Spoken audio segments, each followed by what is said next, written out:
had a few things come up in real life, and yeah, Christmas period gave me a good chance to have a few days off. Managed to take part in the Patreon event, and I thought I'd cover the games and yeah, see. I felt that I made quite a few misplays throughout the tournament. I unfortunately went 0-2, so yeah, got knocked out pretty early on. Yeah, so if I bring up the bracket really quickly, bear me a moment.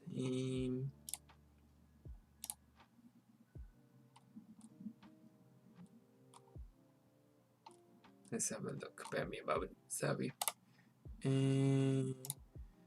So if I move to, let me just grab that. So what I'll do is I just grab a new window. So yeah, Dingo Sig coming from losers bracket and winning, winning the event overall, and Don't Copy finally getting his world's invite.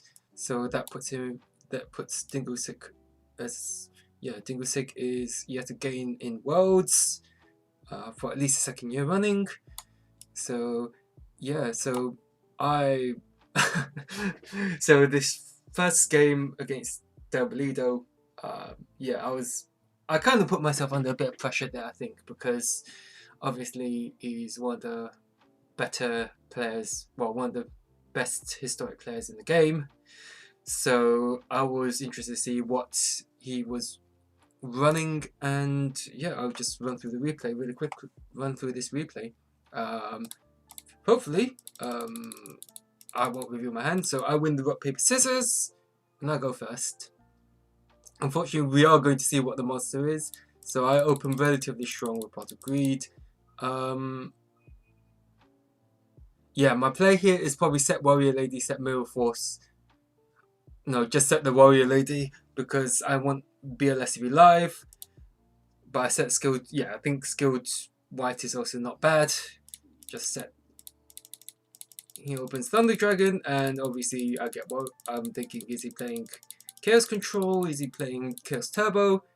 And he just summons Sangan in attack end. So yeah, this doesn't actually give a lot away. So yeah, so obviously I'm going to summon the Warrior Lady, put on the pressure, 2200 damage.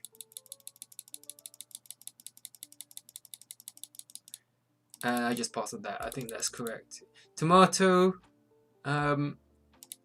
just summon Tomato pass. Interesting. So at this point, yeah, I'm a bit surprised that he doesn't ram into the Tomato to get Darkened Graves. So I must have alarm bells at this point, but I don't remember my exact thoughts. So what I do is I shift the skill to White to defense so that it doesn't, so that Tomato can't crash into it if for whatever reason he changes his mind. But I think, yeah, if it was Chaos, he would probably done that straight away. So yeah, end turn on that. I set the Reaper. Yeah, I actually want the Apprentice to resolve, so I don't really want. And yep. So here I realized that he's not going to be attacking much, and I think at this point I realize he's probably on Empty Jar. So I don't know what's in the hand, so I set the MST here. No, I set the Apprentice, and he doesn't attack it. So now at this point I realize he's on Empty Jar. So he shuffles away the 2 Thunder Dragons and something else to draw 6. So I just clarify that it's 6 because yeah. So here I don't have anything, so I set the MST here. And he discards. The fact that he didn't discard Thunder Dragon straight away clearly indicates that he's got 2 in hand. So right now, what I really need to be doing is getting the BLS onto a field and getting rid of these monsters. So I draw the ring, which could help me out if I played it a bit more, if I play it sensibly, because I've got Darks set, but I probably want to hold on to the Reaper, because the Reaper is going to allow me to strip cards out of hand. So yeah, all these combo decks need all the cards in their hand, so I just go ahead, set the ring, and he discards that second Thunder Dragon. So right now, probably I could have, I must have made, I mean, I decided I don't want to set the Magician of Faith straight away. I want to bait up Mind Control if he's running the Mind Control. So he sets another monster and passes, and I draw the Scapegoat. So I just set the Scapegoat because I don't mind losing the Scapegoat at this stage. I'm locked up anyway. He needs to draw Cyberjar and Tayu. So he sets another back row, and I draw Charity. I think at this stage, if I were to fire off the Charity, I need to discard Tsukuyomi and Serpent, but I don't remember what exactly I do. Yeah, I discard Mirror Force, which makes slight misplay, I say, because if I discarded Tsukuyomi, and this is actually the key part in the game, so really I should, if I take that back, I should have discarded the Tsukuyomi, because I've got set Mystical Space Typhoon, number 1. I've got Nobleman, Mystical Space Typhoon, and Meta. Meta sack my set Skilled White Magician. So that actually gets me to 3 spell counters, which allows me to fail to find, search for special summon the BLS. So really here I should have gone for the push. So I wasn't really thinking straight. I've not been too well lately. So yeah, really in this spot, I really should have gone discard Tsukuyomi and the Serpent, because I've got another Tsukuyomi in hand. Play the Mystical Space Typhoon, play the Nobleman, play the Meta. That gets me 3 spell counters onto Skilled White. Tributed, I'll fail to find. The Meta is obviously going to sack the skilled. It's going to sack the other skilled Dark Magician. I've got Nobleman BLS to deal with the set monsters. I've got Ring of Destruction set. I've got Mystical Space Typhoon to blow away his back row. And then I'll go swing for 15, 3, and 4. So big swing. Rip out a card from hand. Book back up. Set book. The BLS is coming in defense. So that way, if he does manage to have a Premature Burial, we know that the premature. I've just revealed that the set card is actually a Premature Burial. We'll soon find out. But if I had played that out properly, then Premature Burial would have actually dealt with everything. I'd have. Okay, sure, he might have the Shallow Grave here, but at least I can. At least I've got Book of Moon as a backup play. Stop any comebacks. He's on 58, so 15, 3, and 4. Yeah, it's not quite enough damage, but not quite enough damage.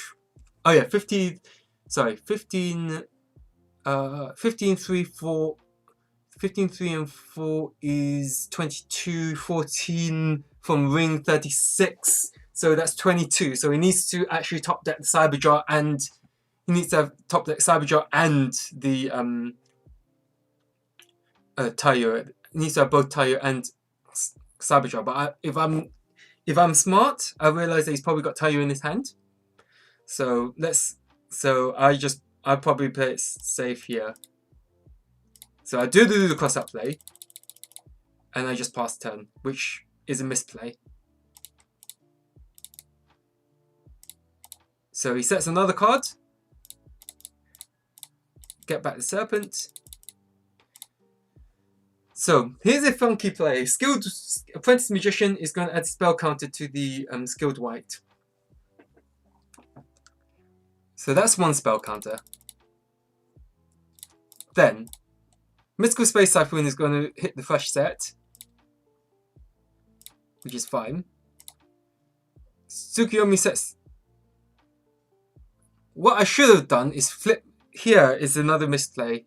So I misplayed twice in consecutive turns. I missed my opportunity. I make a big... Because if I played it properly, I flip summon everything. So I flip summon everything, play the... So you soon find out that I should have actually set the Tsukuyomi here. So set the Tsukuyomi meta into Darkfire Dragon. Fail to find with this skilled white. Activate ring, pop the tomato. So that's 15, 17, 30, 32 plus 7. Okay, not quite enough. 32 plus 7 is 39 plus a 14. So that will put him down to 500, because obviously I'm going to go BLS Banisher set monster, and that would basically have sealed the deal.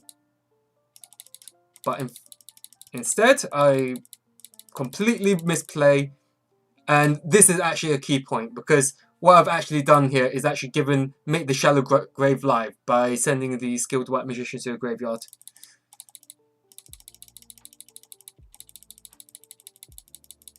So yeah, and I obviously get punished.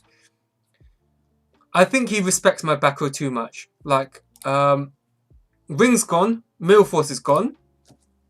So I'll probably have to ask him and see what he was thinking. But if I were playing the deck, my simple move is just attack into the Darkfire Dragon. I think he's expecting a book. So actually that Premature Burial actually comes in handy here. So I think he's playing around torrential. The fact that I let this go through. Yeah, so here's the bit. So if I were Dale, I'd obviously have the read that this is not a torrential. Well, this shouldn't really be a torrential. I think he's respecting that back row a little bit too much.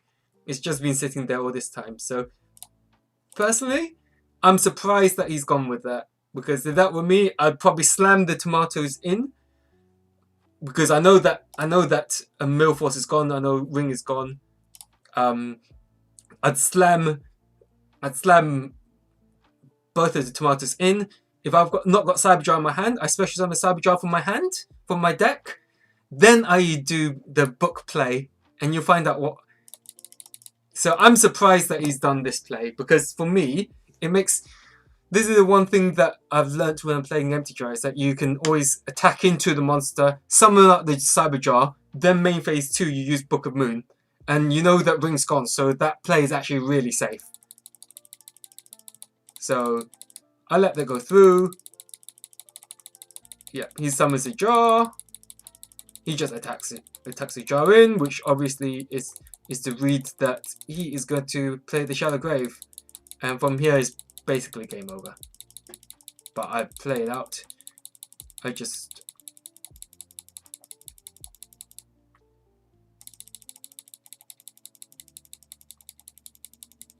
Yeah, I don't bother shuffling here, because like...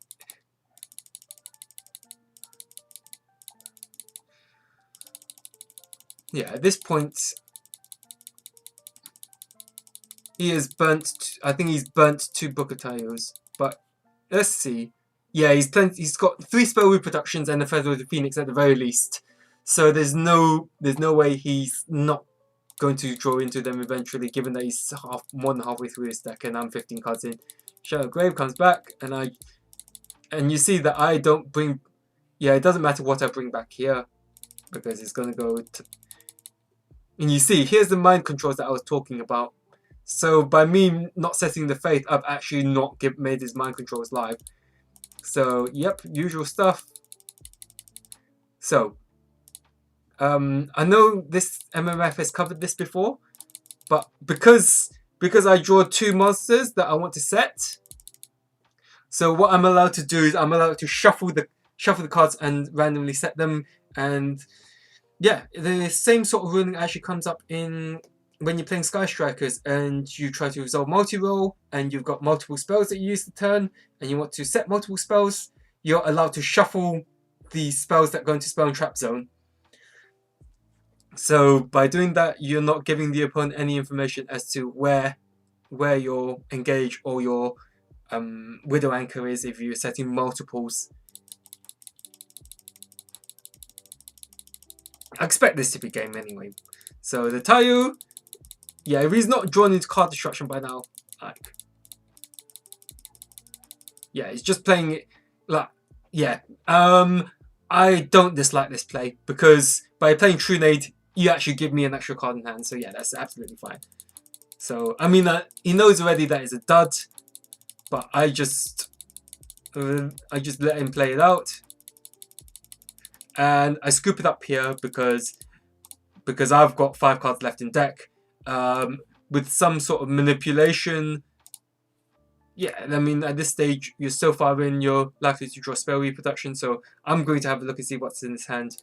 So yeah, that's game, because yeah, you got Serious Spell and card destruction. So even if you didn't have the Serious Spell, you just spell reproduction your hand down to size, then you fire off the card destruction, and I draw up my whole deck. So here I scoop. So, and in this game, I think I also make a, from memory, I didn't really play this match really well. So yeah, misclick. Yeah, so Thunder Dragon again.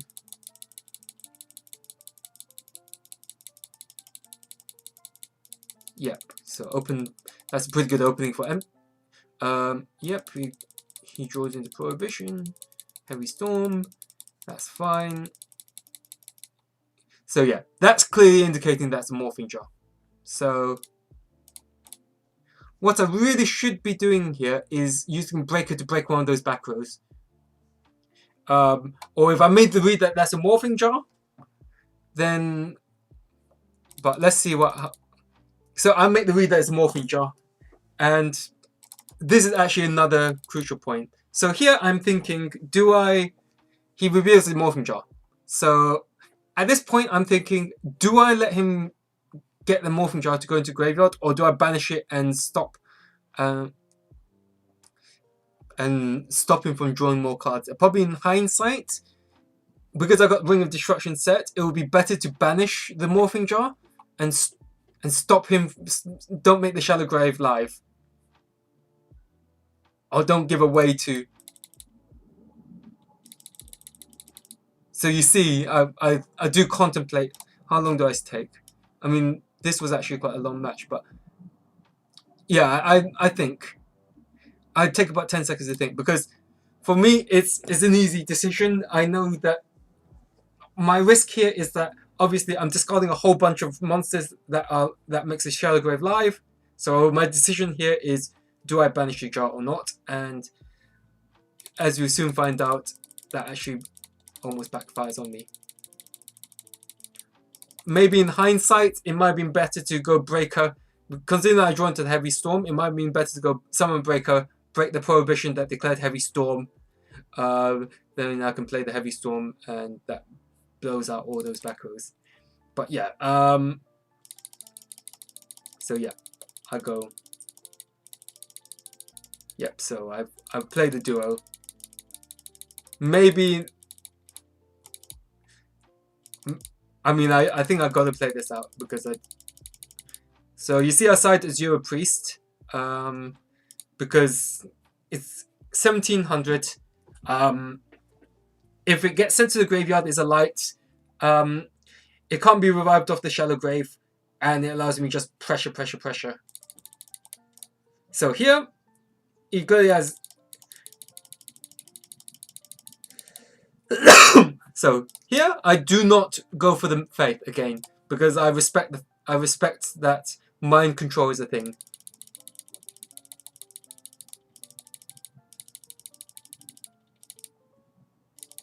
Yeah, so I don't dislike this play actually, because that Morphing Jar is going to get a lot of value. So he has a Tayu in hand. Yeah, I think he had to play it that way, but unfortunately, because of that, he's already. I forced a discard of a reproduction of the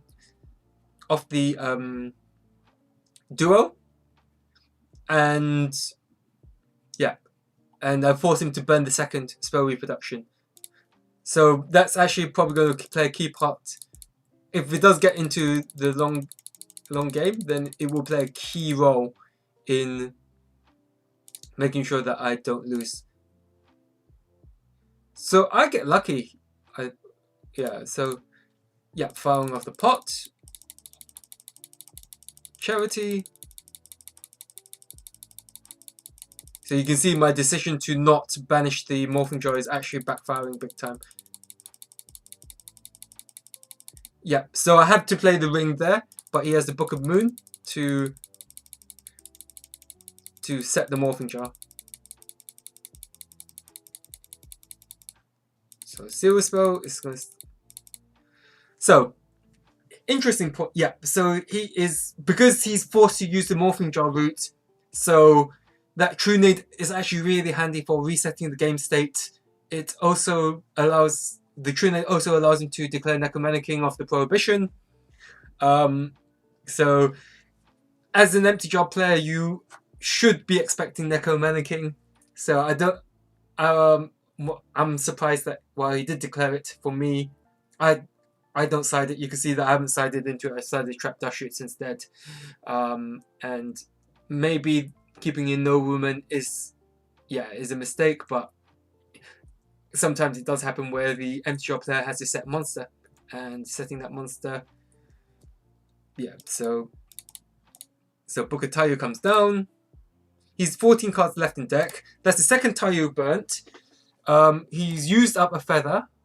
I think at this stage I'm constantly checking the graveyard, because if he's playing a standard Empty Jar list, well, if he's playing I have to expect at least one more feather. Some builds run triple feather, but most builds run 2, and I'm expecting at least 1 spell reproduction. So those are the only 2. So yep. So on resolution, so this is a play that happens a lot when you're going down the Morphing Jar route, where on resolution of the Tayu, Morphing Jar is Chain Link 1, then because obviously I don't have a card set, so you as the turn player can then play any spell speed 2 effects. So in this case, Jar is Chain Link 1, you play the book, set the Morphing Jar. So I'm not sure if you've been paying attention, if people have been paying attention to my stream, but when I played the Empty Jar, I'll go into a little bit detail of why that I couldn't play more games. But yeah, this is a very common play.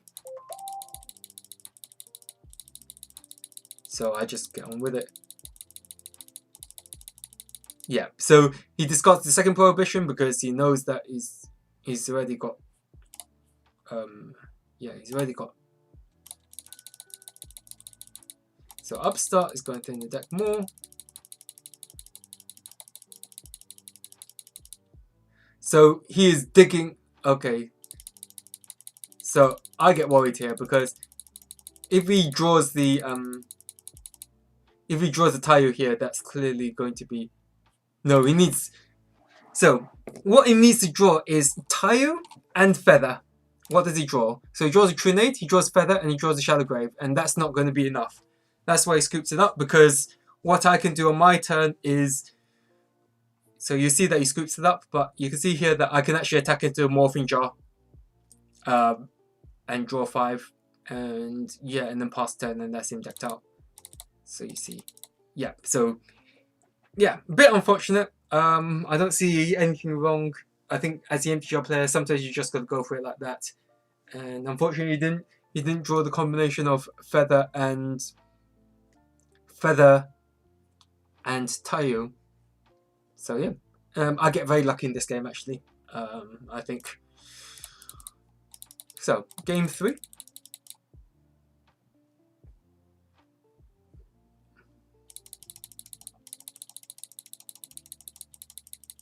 Open Thunder Dragon.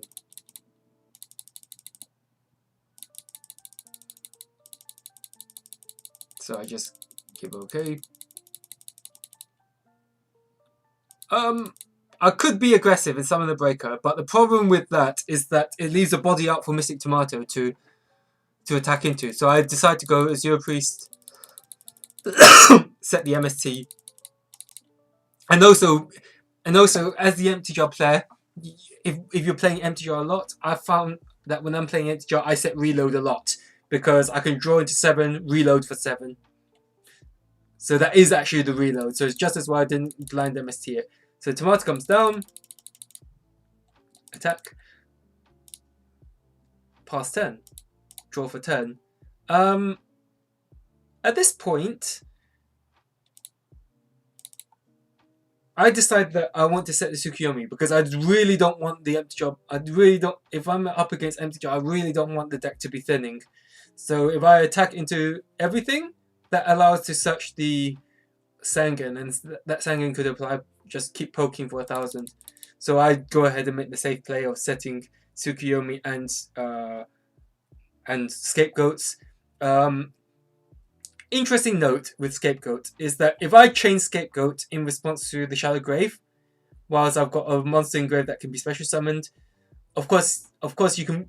The empty jar player can revive the monster face on defense, and then play the Tayo, but that basically halts their turn. They can't use the Shallow Grave for the rest of the turn. They have to rely on Morphing Jar Root to win the game. So. Or just pass turn, so I decide not to attack. Well, I decide not to blind MST the back row.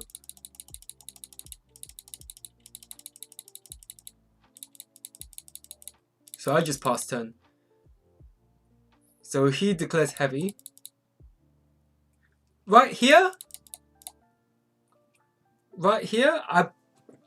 my option, I was considering Summon Breaker, pop the Prohibition, set the Tsukuyomi, bounce it back to hand. But what do I do instead?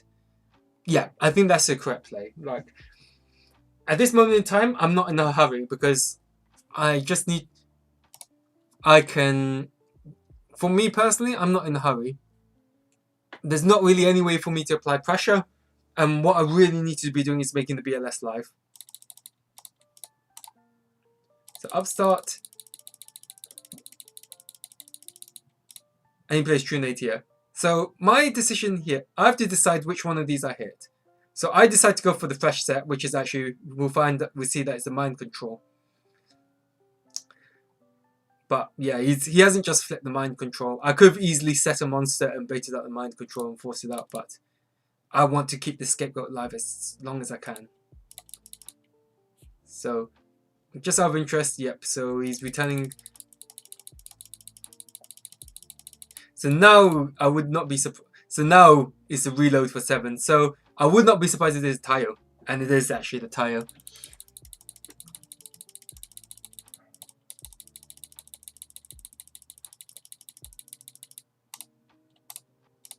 Yeah, so unfortunately I do lose my Heavy Storm.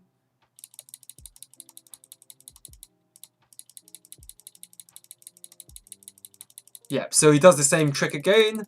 Unfortunately, I lose. Yeah, so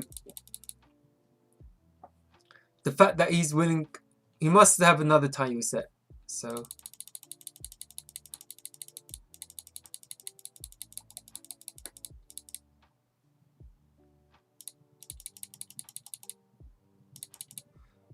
yeah, I don't dislike that play. Charity is very good for the combo deck, and he's got loads of ways. So it's a bit rough to lose the Serial Spell, but I think if you're the empty jar player,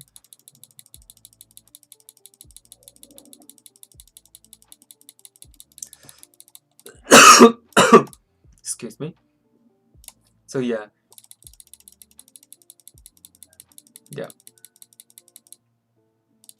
So yeah. I would not be surprised at this stage if he can get back the Serial Spell. Because you're 8 cards in. All you need to do is make me draw another 5. So really, this actually comes up a lot where you Feather the Phoenix, something that you need to top of the deck, and discard Cyberjar.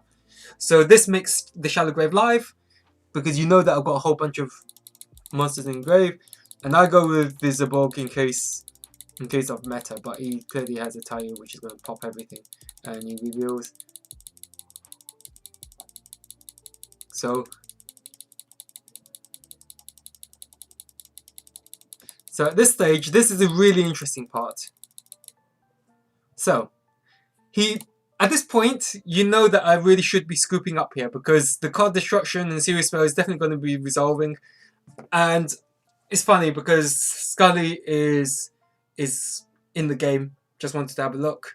I'm not sure if it's Scully or Maskis, one of them, but I message and say, look, I know he's got the combo, but I want him to play it out. So most players here would actually scoop it up here, but I wanted to see if he would actually play it out.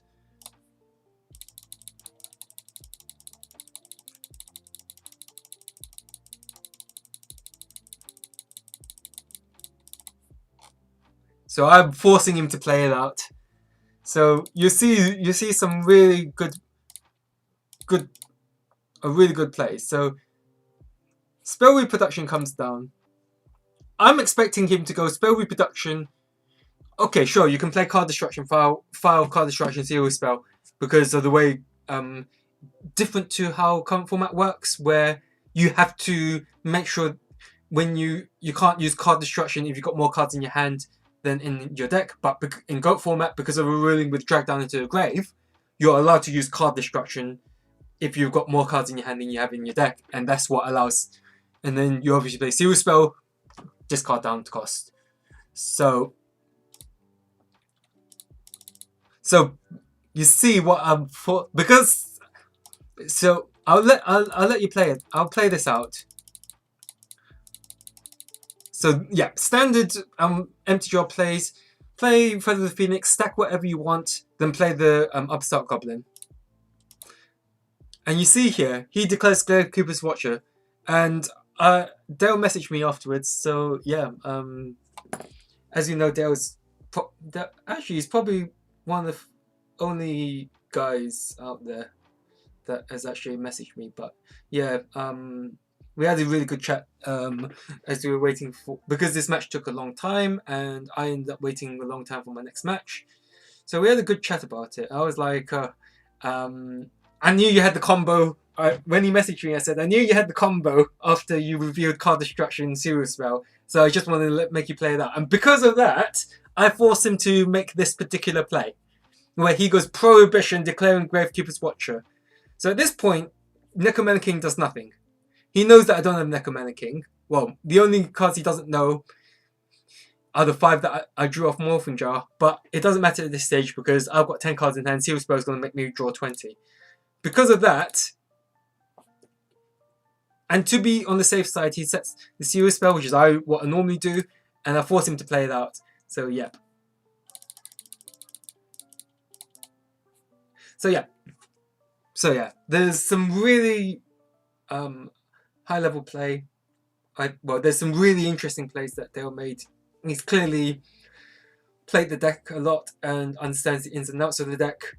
Unfortunately, if I go to the bracket, he lost after he beat me, and then he lost again. So it happens. That's the one thing about Empty Jar that kind of deters me, is that there's a few points about Empty Jar. So in case, if you've watched my series, then you notice that I've been trying to do the Empty Jar challenge, the alternate win condition challenge that the Nano set up, but real life got in the way of things, and I ended up having a lot less time to be able to grind out the duels that I needed to be able to get top in the ladder. So there's a few things that deter me from playing Empty Jar. It's not because I think it's probably the most well-known alternate win condition deck. I actually lump it into spell heavy decks. So the spell heavy decks I consider are Library FTK, Empty Jar, Reasoning Gate. So those decks, they have the combo element to them, but you can also wait it out with Empty Jar and with Reasoning Gate. But what deters me is Empty Jar. It's is probably the better of the alternate win condition decks that doesn't cover. You can wait it out. You don't have to go bust. Library is a tough one because yeah, it's just people don't like it at all. It's just frowned upon, obviously, but yeah, it's just I think that Empty Jar is probably the most interactive of the spell heavy decks. But the problem I found is that because everyone's running Solemn Judgment, Chaos Turbo already has, I think, Chaos Turbo is awkward because Chaos Turbo needs to be able to draw their discard traps to be able to deal with the they need to be able to draw their traps to be able to stop Empty Jar from resolving their combos. But once they draw Phoenix Ring Blast, which is popular nowadays, or Solemn Judgment, and they hold on to Solemn Judgment for something, then it's normally really tough uphill battle unless the Empty Jar player has multiple back row hate cards. Which when I play the deck, I normally tend to wait it out until I get back row card, bait out something, then I can go for my full combo that way. So yeah, unfortunately, I'll probably have to get deck lists for all these guys. But yeah, it's just one of those things where, yeah, it's just I think that they'll punish me for making the misplays in both games actually. So yeah, I got lucky that I won one game. Yeah. So a little bit of a spoiler for what's coming up. So this is me in losers bracket. I know this guy's on Gravekeepers. I don't respect Gravekeepers, pure Gravekeepers in the deck because I think that they run all these cards, which is like probably the only the awkward thing. You'll find out the awkward thing is that obviously it is an aggro deck. But if I draw awkwardly, then I just lose to a deck, and you actually see that. But I think that I should have won this first game. So yep.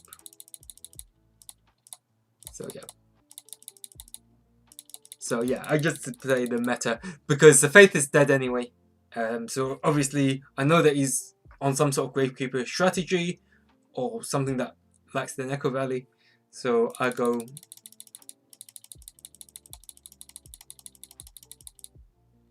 Yeah, he uses book here. So my problem is that if I don't use, yeah, because I don't have another level 1 monster, so I actually decide to go meta.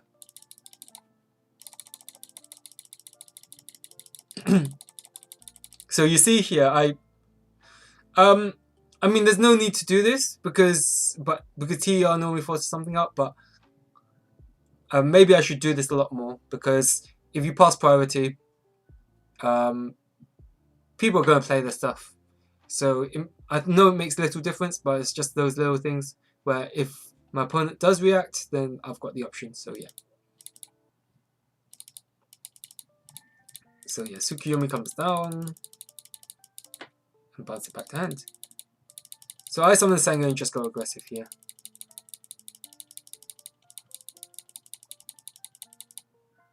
So I go pop.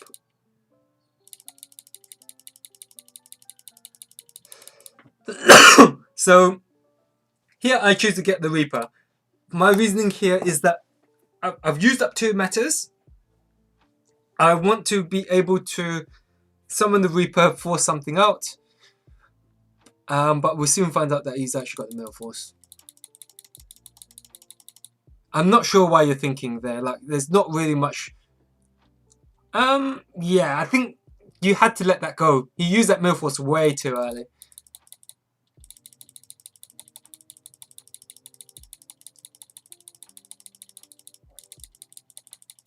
So I summon Suki.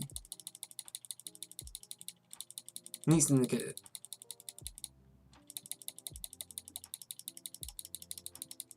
Snatch Steel. So that forces him to awkward. So I set.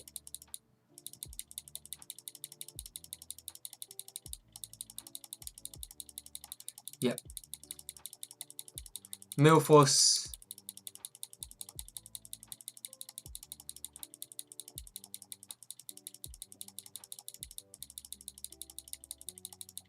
So I'll force him to discard the Suki.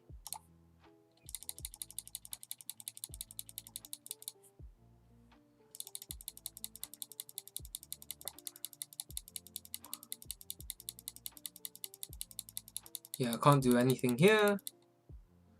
I would not be surprised if that were Solemn, now that I think about it. So I set the decree here. That's actually going to be pretty huge.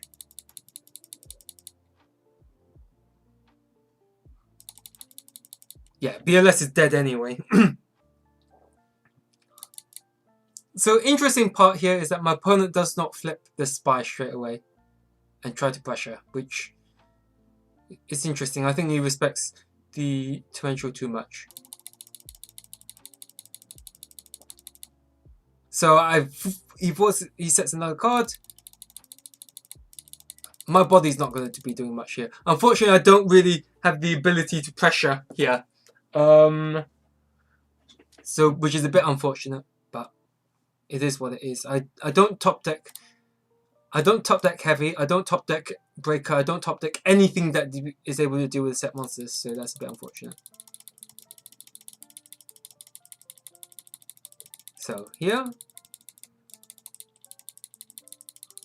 yeah, I just let him attack. I'm surprised that Gravekeeper's Descendant isn't selected here.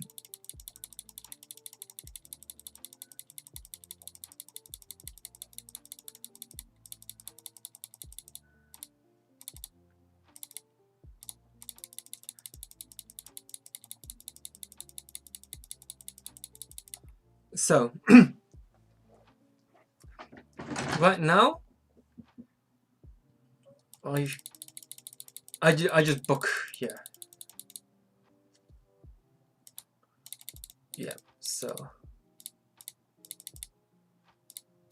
So right here, I should have read. Yeah, I think that's not a problem actually. Maybe I should have set the Scapegoat here because I had a feeling this was Gravekeeper's card. So if I'd popped that, so let's see. Yeah, so what I should have done in this spot, so you see I draw MST. So here's my thought chain. I was thinking maybe I should banish this, go MST, break the Necro Valley, banish, summon Chaos Sorcerer. But then I'm also thinking here, do I set the MST with the Ring of Destruction, play the Ring of Destruction, and that allows me to pop my own Royal Decree. So, and I know I must be certain that one of the set cards is a Solemn, which means that if I play Ring of Destruction, my opponent's forced to negate the Ring of Destruction, forced to play the Solemn on the Ring of Destruction. So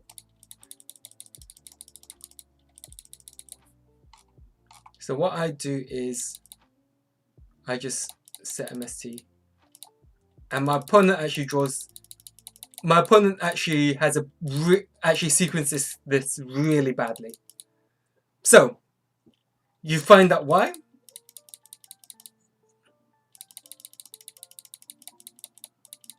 So right here, what happens if this is a Scapegoat? I'm not saying this is what's happening, but I'm saying what happens if this set card is a Scapegoat. So maybe it would have been better for me to just set the Scapegoat. Yeah, that's really poor sequencing for my opponent, and they got lucky that I didn't set the Scapegoat. Maybe it's my behavior, but yeah, really, that's really poor sequencing, because if I had Scapegoat here, what's the other card in his hand? Rite of Spirit. So how are you winning if I summon Tribe, pop your back row, pop your field after a Scapegoat? So that's really poor sequencing from my opponent, but it's just lucky. Yeah, so I scoop it up. So Yeah, so my opponent should not have won that game because of poor sequencing. Like, he could have got punished if I had a scapegoat set, but that's the nature of the deck. Like, he main decks Lightning Vortex, which is horrible against Warriors and against Chaos. It's okay against Chaos Turbo because they are normally going to sit on spies, but outside of that, I think it's just horrible. So I go first.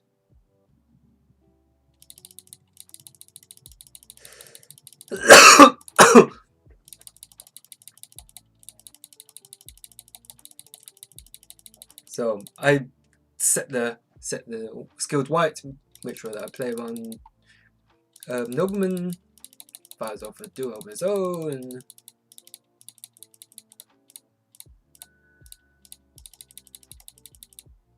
So I just set the spy. Yeah, like, yeah, my opponent keeps not flipping the spy, like.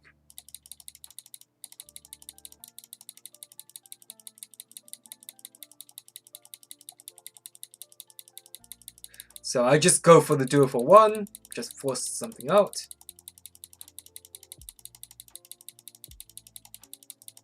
And I just... Yep. So here's the thing. My opponent doesn't know how Thousand Dice works. So this here indicates that his back row is Book of Moon. Is Mystical Space Typhoon.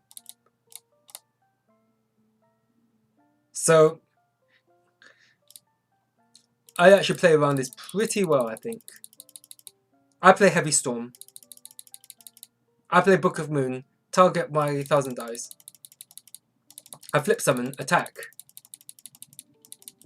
Main phase 2, I steal the other spy. So at this stage, I've got creature swap to swap across the skilled white.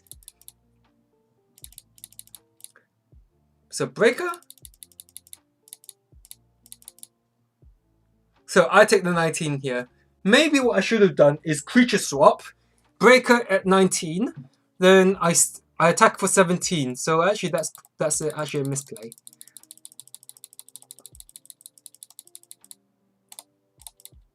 So I make the same play again. Unfortunately, I get punished because of the Sangan. And I take my skilled one. Just attack.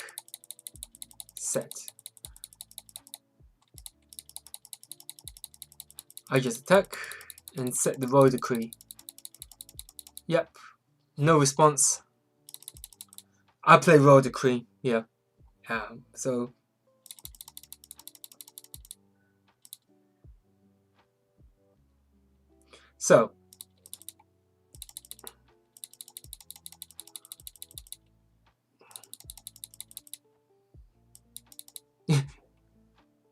yes, I can't.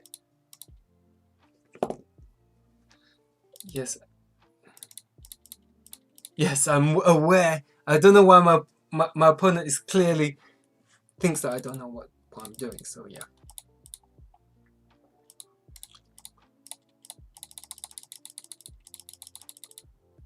So they're all dead cards. Right here, I could have just gone for game.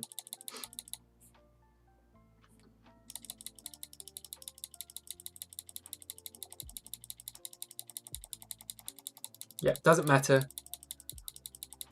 Just attack for game. Yeah, so there's nothing you can do. Royal Decree just shuts down so much of the deck. It's... yeah. That's why I don't think Gravekeepers are a good deck. Look, like, the only reason I lose is because I draw all monsters and he draws all monsters. Or I don't draw Royal Decree. Like, honestly, I don't think Gravekeepers are that good of a deck. And this build actually runs Royal Tribute, but I don't think that's... like that duo did nothing. So it's like...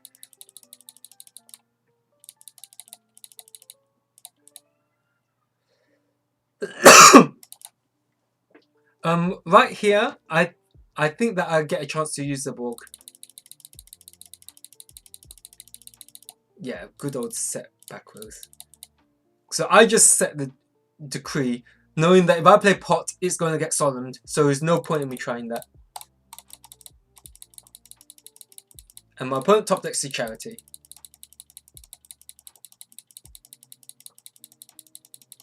Royal Decree, just seriously, like, yeah, I can't pressure. Like, I draw no monsters. Yeah, there's nothing I can do here. My opponent has the Nobleman. Yeah, and he's got another monster. So yeah, that's game. So yeah, I don't think that's what I'm talking about. Like, there's nothing that I could have just fired off the pot and force out the negate. But then even then, that's a spy set, right? And he has a Nobleman. So yeah, it's not really much. Top decks rips the Nobleman. So yeah, not really much I can do on that front. I could have set my back row, yeah. And that's game. So yeah, unfortunately that's what we're talking about. Like, I drew poorly in that anyway because Faith, but the fact that Faith got ripped from my hand when I had the meta, that was a key factor. Like Book would have done nothing in this situation because outside of buy me a turn, but I don't think there's much else I could do. So yeah, that's the game.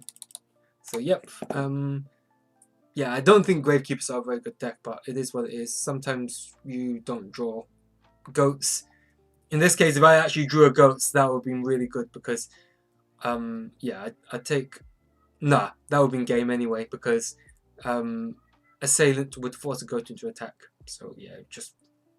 Yeah, not much I can do on that front. So yeah, unfortunately, I did not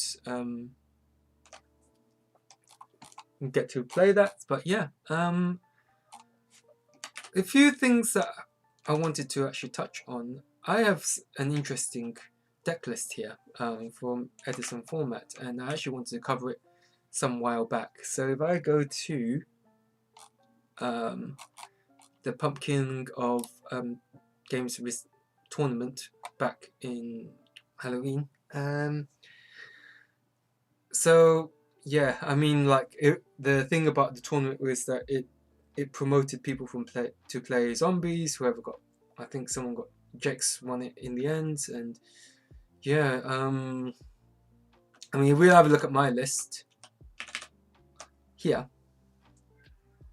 so if I just close the replay and just do a quick look. So yeah, I mean, like, I don't agree with Light Imprisoning Mirror. I don't really agree with it because it shuts off your own Thunder King from negating special summons.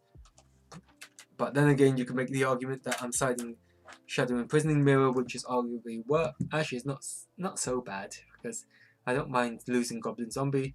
But one thing I do like about this particular list is that it does run Sengen, which I underestimated. Search for Goblin Zombie, search for Honest.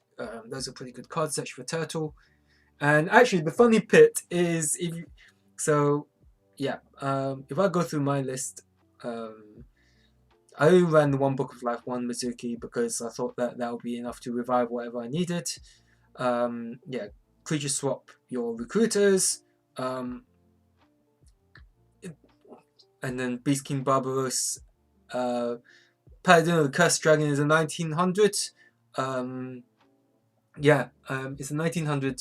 So think of it as the zombie version of Neo's Alias in the sense that you're running it because it's a 1900 like monster, and Back to Honest is pretty strong.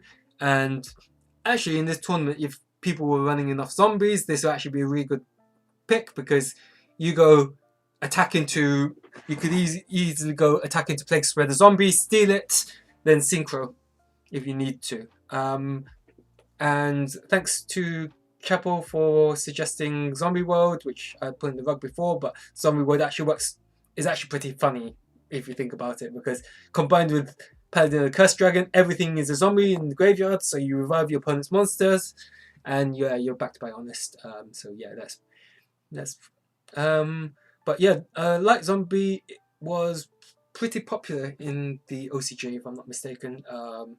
Yeah, for whatever reason, the hero beats that we know with Gemini Sparks, well, which is in itself an adaptation of Little City, that was run during Gladiator Beast 2008. So yeah, just got your set. The idea is simple. You got beat sticks, back it up with floodgates.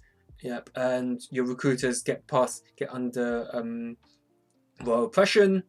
The only cards that affect you probably never need to revive something of Paladin of the Cursed Dragon, but I've noticed that in the tournament that this list took it to, then yeah, it has its spot. Forbidden Chalice, pretty useful for negating Raikou in the damage step. DD Crow is a useful pick overall, but yeah, I mean, like, yeah, I clearly, I just wanted to flex that I came up with this theoretical list all that time back in September, just like, oh, haha, I thought I'd build something cool, and yeah, I'm kind of glad that it did as well as it did. Yeah, I mean, one thing that I did want to point out about all of these retro formats is that they, well, apart from the fact that I actually was regularly deck building in the period for Edison, I think that they actually, all these formats teach you to respect Millforce Torrential Tribute, but they actually come in a lot of the principles that you find in a lot of these more skillful older formats, where you have to carefully manage your resources. It can be actually applied to a lot of formats, and it actually, funnily enough, actually applies to current format Yu-Gi-Oh! So instead of just going all into one combo, you realize that if your combo is going to fail, then you need to have a backup plan, and yeah, it's just planning the backup. So priority, another thing that I want to bring up, priority is still a thing, but it's renamed to fast effects. So you have the ability to use you as TAM player are able to put your fast effects first in the lowest chain link possible. So there's chain link 1. So and yeah, Trap Dust Shoot. When you play a lot of these older formats, you notice that Trap Dust Shoot comes up a lot, and people actually expect it. In fact, the phase declarations is actually really important in current format, because some of the cards, like Draw and Lockbird, if you're playing a search effect and you can do it in the draw phase, like for example Salamangreat Great Circle, then you always want to do it in draw phase, just so that your opponent doesn't have a chance to play Draw and Lockbird, which I believe is relatively popular nowadays. And same with talents. If you have a hand trap and you know your opponent's on talents, and you're playing a card that doesn't need to be activated in the main phase, so for example, say Artifact Lancia, then you want to activate that in the standby phase to play around those sorts of cards. So there's actually a lot of principles with all the formats that you can take into account and use them in current format Yu-Gi-Oh! I'm just scratching the surface at the moment. I've recently gotten back into it, kind of, and yeah, few points to note. I hope you liked the background music. I managed to find it off a YouTube link, so if you want to know where it is, I'll probably pin the link into the comment section on YouTube. If you have tuned in, then thank you. And on that note, I will actually sign off for the day. So yeah, thanks for tuning in, for whoever did tune in, and I'll see you soon. But let me just have a quick check of the chat. Oh, yeah. Overkill. You're funny. Oh dear, spam. I need to work on the. Yeah. So, hey, thanks for watching, Mr. LaBounty.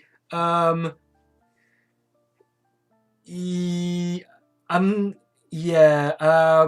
he can't if you go ring chain MS. Yeah, no, that's actually is a good point you bring up there, because yeah, I was going to say that if I play ring, he has the option to play solemn before I play MST. So yeah. Anyway, I've got to jump off.